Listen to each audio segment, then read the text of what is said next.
महाराष्ट्राचा।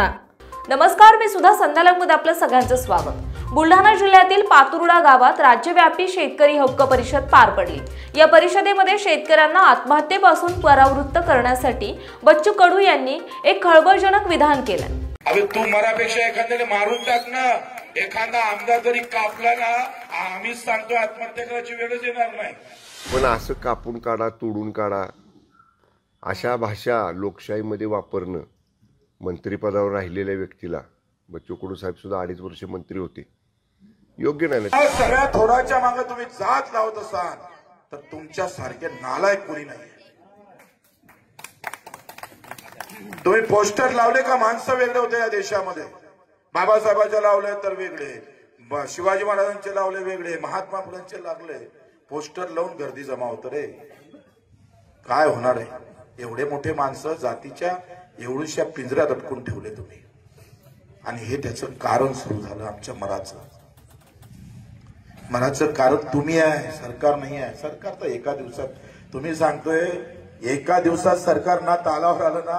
अहो, आमची संख्या 7 कोटीच्या वर आहे शेतकऱ्याची, शेतमजुराची, गावखेड्यात राहणाऱ्याची। 4 ते 5 कोटीवर आम्ही अर्धे काय 1 कोटी जरी जमा झाले ना भाऊ, संडा सारे जागाने सापडणार ते पॅन भरून साल। पण त्याला माहित आहे का बच्चू कडून किती काही बोंबला, हे जातीत अटकल्याशिवाय नाही। आता जातीची स्पर्धा एवढी झाली का आता त्याला इतकं हिरवं दिसून आलं का आपलं राजकारणच जमतंय। तुम्ही मरास आहात, या सगळ्या व्यवस्थेच्या बाहेर निघाला। तुम्ही राहण्या जाती धर्मात काय असं, पण शेतकरी म्हणून जगता आलं पाहिजे, आणि ते जगणं सुरू केलं तर हे विषय कठीण होतात। 6,000 रुपये क्विंटलनं कापूस विकायला लागतं राव।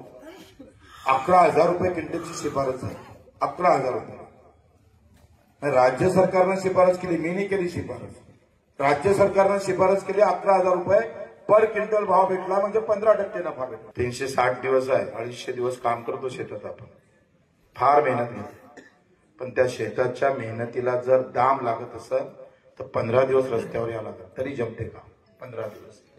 जेवढी मेहनत शेतात करताना त्याची 1% आंदोलनात मेहनत करा। आणि आम्ही तुम्हाला राजकारण मतं मागायला नाही येणार, तो काही डोक्यात घेऊ नका तर बच्चू कडू मतासाठी करतोय, बिलकुल नाही। असतं तर एखाद्या पार्टीत जाऊन जमून टाकलं असतं। गुवाहाटी एवढं नाव बदनाम केलं का जसा काही सहायचा हिंदुस्थानातला पहिलाच माणूस तिकडे गेला। पण हे तुम्हाला माहित नाही, त्या एका जाण्यामुळं माझ्या दिव्यांगाचं जगातलं पहिलं दिव्यांग मंत्रालय निर्माण। आज 2,500 रुपये महिना आहे। पैशाची लढाई धर्मभेद और जातीभेद की नहीं है, यह अर्थभेद की लढाई है। पैशासाठी लढावं लागणार आहे।